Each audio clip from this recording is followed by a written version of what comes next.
Hello dear students, it's 29th of March 2022 and we are going to solve our weekly test for class 8, and here you can see, first of all you can see here question answers, and first one is, how does the poet feel when he touches and feels the pages of his books? जब poet अपनी books ਨੂੰ touch करता है तो वो किस तरह feel करता है? आंसर है, he becomes nostalgic and can feel the old memories with them. तो जो टच करता है उसनों अपने पुराना बचपन याद आ जाता जो वो अपने पुराने घर में रहिंदा हुंदा सीगा, ते उसनों सारी अपनी ओल्ड मैमरीज किताबां नाल जिहड़ी जुड़ियां होईयां सी सारियां उसनों याद आ जांदियां ने जदों उसनों वो टच करता है, किन्हां नूं? बुक्स नूं। सैकेंड है बेटा, what do you think the poet will always get from his good companions? ਆਪਾਂ ਤੁਸੀਂ ਕੀ ਸੋਚਦੇ ਹੋ ਕਿ ਪੋਇਟ ਨੂੰ ਉਸਦੇ ਜਿਹੜੇ ਗੁੱਡ ਕੰਪੈਨੀਅਨਸ ਨੇ ਉਹ ਤੋਂ ਕੀ ਮਿਲਦਾ ਹੋਏਗਾ? ਇਹ ਪੋਇਮ ਹੈ ਤੁਹਾਡੀ ਵੀ ਹੂ ਲਵ ਬੁੱਕਸ, ਠੀਕ ਹੈ। ਆਨਸਰ ਹੈ, the good companions of the poet always give happiness, new thoughts to him and nourishes him without any fail. ਤਾਂ ਜਿਹੜੇ ਗੁੱਡ ਕੰਪੈਨੀਅਨਸ ਨੇ ਉਹਦੀ ਬੁੱਕਸ ਨੇ ਜਿਹੜੀਆਂ ਪੋਇਟ ਦੀਆਂ, उन्होंने उसनों हमेशा ही हैप्पीनैस दी है, यानी खुशी दी है। न्यू थॉट्स टू हिम, वो नवे विचार आए ने तो वो पालन पोषण हुई है पोइट की विदाउट एनी फेल, कि वह कदे फेल नहीं होया। तो इन्ना कुछ दिता है बुक्स ने उसनों। What kind of weather conditions do the soldiers have to face? ये क्वेश्चन है बेटा कि जो साढ़े सिपाही ने उन्होंने किहो जिहियां कंडीशनस फेस करनी पैंदियां ने। ये पोएम है अपनी माई डियर सोल्जर्स विचों। तो आंसर है कि ਜਿਹੜੇ ਸਾਡੇ ਸੋਲਜਰਸ ਨੇ ਦੇ ਫੇਸ ਸਕੋਰਚਿੰਗ ਸਮਰਸ ਐਂਡ ਸਨੋਈ ਵਿੰਟਰਸ, ਯਾਨੀ ਕਿ ਉਹਨਾਂ ਨੂੰ ਤਿੱਖੀ ਧੁੱਪ ਅਤੇ ਬਰਫੀਲੀਆਂ ਸਰਦੀਆਂ ਵਿੱਚ ਰਹਿਣਾ ਪੈਂਦਾ ਹੈ। ਦੇ ਫੇਸ ਇੱਥੇ ਮਿਸਪੈਲਡ ਥੋੜ੍ਹਾ ਜਿਹਾ, ਦੇ face ਵਿੰਡੀ and rainy seasons also. ਉਹ ਤੇਜ਼ ਹਵਾਵਾਂ ਅਤੇ ਮੀਂਹ ਦੇ ਸੀਜ਼ਨ ਦਾ ਵੀ ਸਾਹਮਣਾ ਕਰਦੇ ਨੇ। ਕੌਣ ਕਰਦੇ ਨੇ? ਆਵਰ ਸੋਲਜਰਸ, ਸਾਡੇ ਸਿਪਾਹੀ ਨੇ ਜਿਹੜੇ ਬਾਰਡਰਾਂ ਉੱਪਰ ਤਾਇਨਾਤ ਰਹਿੰਦੇ ਨੇ। What do the great sons sacrifice for the nation? ਸਾਡੇ ਜਿਹੜੇ ਗ੍ਰੇਟ ਸਨਸ ਨੇ, ਸੋਲਜਰਸ ਨੇ, ਉਹ ਨੇਸ਼ਨ ਲਈ, ਆਪਣੇ ਦੇਸ਼ ਲਈ ਕੀ ਕੁਰਬਾਨ ਕਰਦੇ ਨੇ? These great sons sacrifice there sleep for protecting the lives of the people of hour country. ਉਹ ਸੈਕਰੀਫਾਈਸ ਕਰਦੇ ਨੇ, ਆਪਣੀ ਨੀਂਦ ਨੂੰ ਸੈਕਰੀਫਾਈਸ ਕਰਦੇ ਨੇ, ਕਿਸ ਲਈ? ਸਾਡੀਆਂ ਜ਼ਿੰਦਗੀਆਂ ਬਚਾਉਣ ਲਈ। ਜਿਹੜੇ ਆਪਣੇ ਦੇਸ਼ ਦੇ ਲੋਕ ਨੇ ਉਹਨਾਂ ਦੀ ਜ਼ਿੰਦਗੀਆਂ ਬਚਾਉਣ ਲਈ ਉਹ ਆਪਣੀ ਨੀਂਦ ਕੁਰਬਾਨ ਕਰਦੇ ਨੇ। ਬਾਏ ਸਟੇਇੰਗ ਅਵੇ ਫਰੋਮ ਦੇਅਰ ਫੈਮਿਲੀਜ਼, ਆਪਣੇ ਪਰਿਵਾਰ ਤੋਂ ਦੂਰ ਰਹਿੰਦੇ ਹੋਏ ਉਹ ਜਾਗਦੇ ਨੇ ਸਾਡੇ ਵਾਸਤੇ ਅਤੇ ਆਪਣੀ ਉਹ ਇਹ ਕੁਰਬਾਨੀ ਕਰਦੇ ਨੇ। Write down the meanings of any two words in Punjabi ਔਰ ਹਿੰਦੀ। ਤੁਸੀਂ ਦੇਖ ਸਕਦੇ ਹੋ ਲਿਖ ਰੱਖੇ ਇੱਥੇ ਪੰਜਾਬੀ 'ਚ ਆਪਾਂ ਨੇ। ਫੈਮੀਲੀਅਰ ਹੁੰਦਾ ਜਾਣ ਪਛਾਣ ਹੋਣਾ, ਜਾਣੂ ਹੋਣਾ। ਰੈਫਰੇਨ ਹੁੰਦਾ ਬਚਣਾ। ਡਿਫੈਂਡਰਸ ਹੁੰਦਾ ਰੱਖਿਅਕ, ਜਿਵੇਂ ਸਾਡੇ ਸੋਲਜਰਸ ਨੇ ਸਾਡੇ ਡਿਫੈਂਡਰਸ ਨੇ।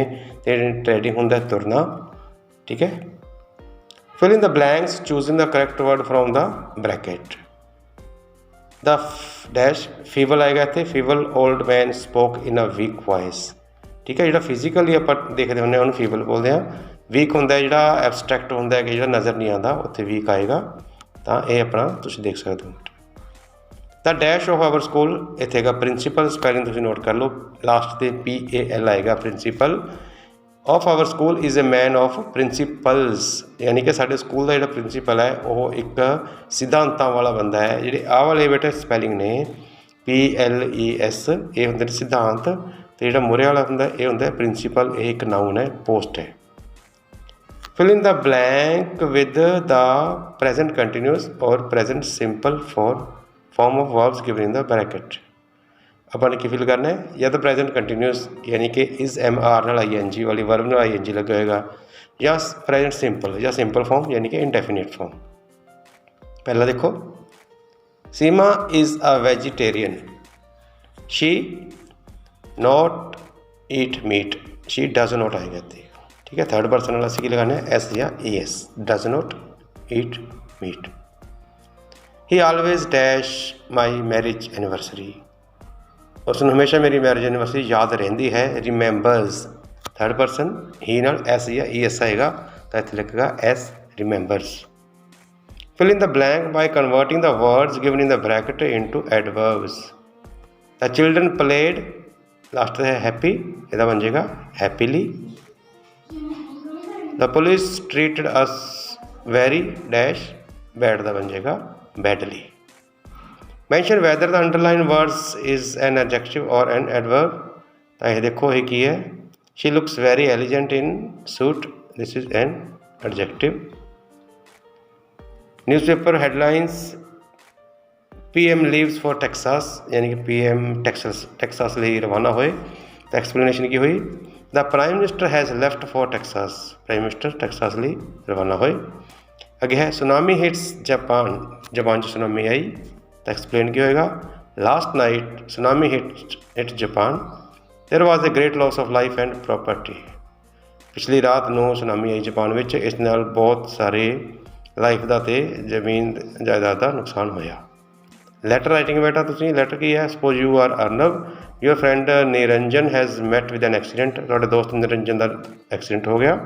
Right letter to your friend to inquire what is condition, ਆਪਣੇ ਉਸ ਦੋਸਤ ਨੂੰ ਨਿਰੰਜਨ ਨੂੰ ਲੈਟਰ ਲਿਖੋ, ਪੁੱਛੋ ਕਿ ਉਹਦੀ ਹਾਲਤ ਕਿਸ ਤਰ੍ਹਾਂ ਹੈ ਹੁਣ. ਤਾਂ ਲੈਟਰ ਤੁਸੀਂ ਦੇਖ ਸਕਦੇ ਹੋ, ਆਪਾਂ ਇਸ ਨੂੰ ਹੁਣ ਐਕਸਪਲੇਨ ਕਰਦੇ ਹਾਂ. ਸਭ ਤੋਂ ਪਹਿਲਾਂ ਤਾਂ ਆਪਾਂ ਉਸ ਦਾ ਆਪਣਾ ਐਡਰੈਸ ਲਿਖ ਲੈਣਾ. ਐਡਰੈਸ ਤੁਸੀਂ ਦੇਖ ਸਕਦੇ ਹੋ ਲਿਖਿਆ ਹੋਇਆ. ਤਾਂ ਉਸ ਤੋਂ ਬਾਅਦ ਦੇਖੋ, ਉਸ ਤੋਂ ਬਾਅਦ ਹੈ I have just came to know that you have met with an accident. ਮੈਨੂੰ ਹੁਣੇ ਪਤਾ ਲੱਗਿਆ ਕਿ ਤੁਹਾਡਾ ਐਕਸੀਡੈਂਟ ਹੋ ਗਿਆ ਹੈ. I was shocked to hear about your accident and came to know that you have fractured your ankle.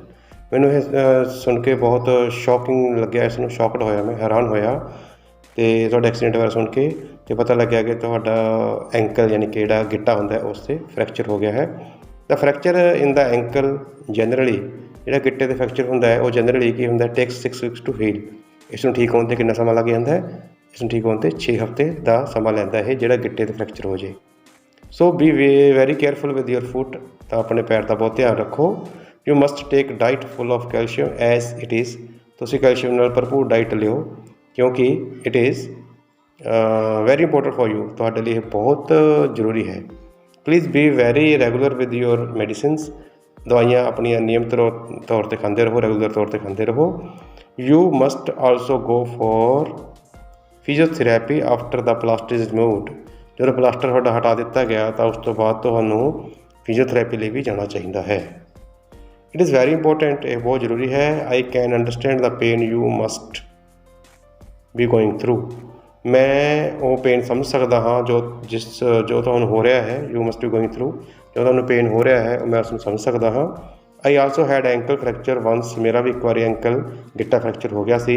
And it took me a lot of time before I could walk properly, ਤਾਂ ਇਸ ਨੂੰ ਬਹੁਤ ਸਮਾਂ ਲੱਗ ਗਿਆ ਸੀ ਮੈਨੂੰ, ਜੋ ਤੁਰਨਾ ਸ਼ੁਰੂ ਕੀਤਾ ਫਰੈਕਚਰ ਤੋਂ ਬਾਅਦ ਤਾਂ ਮੈਨੂੰ ਬਹੁਤ ਸਮਾਂ ਲੱਗ ਗਿਆ ਸੀ. ਤਾਂ take care and B very careful about your health, ਆਪਣਾ ਧਿਆਨ ਰੱਖੋ ਅਤੇ ਆਪਣੀ ਸਿਹਤ ਪ੍ਰਤੀ ਕੇਅਰਫੁਲ ਰਹੋ. ਯੂ ਸਿੰਸੀਅਰਲੀ ਅਰਨਵ, ਤੁਹਾਡਾ ਦੋਸਤ ਅਰਨਵ. ਠੀਕ ਹੈ ਬੇਟਾ, ਇਸ ਤਰੀਕੇ ਨਾਲ ਤੁਸੀਂ ਇਸਨੂੰ ਕਰਨਾ ਹੈ, ਨਾਮ ਤੁਸੀਂ ਚੇਂਜ ਕਰ ਸਕਦੇ ਹੋ ਆਪਣਾ. ਤਾਂ ਇਹ ਸੀ ਆਪਣਾ ਰਿਵੀਜ਼ਨ ਟੈਸਟ ਦਾ ਐਕਸਪਲੇਨੇਸ਼ਨ. ਤਾਂ ਮਿਲਦੇ ਹਾਂ next video, till then see you, take care, bye.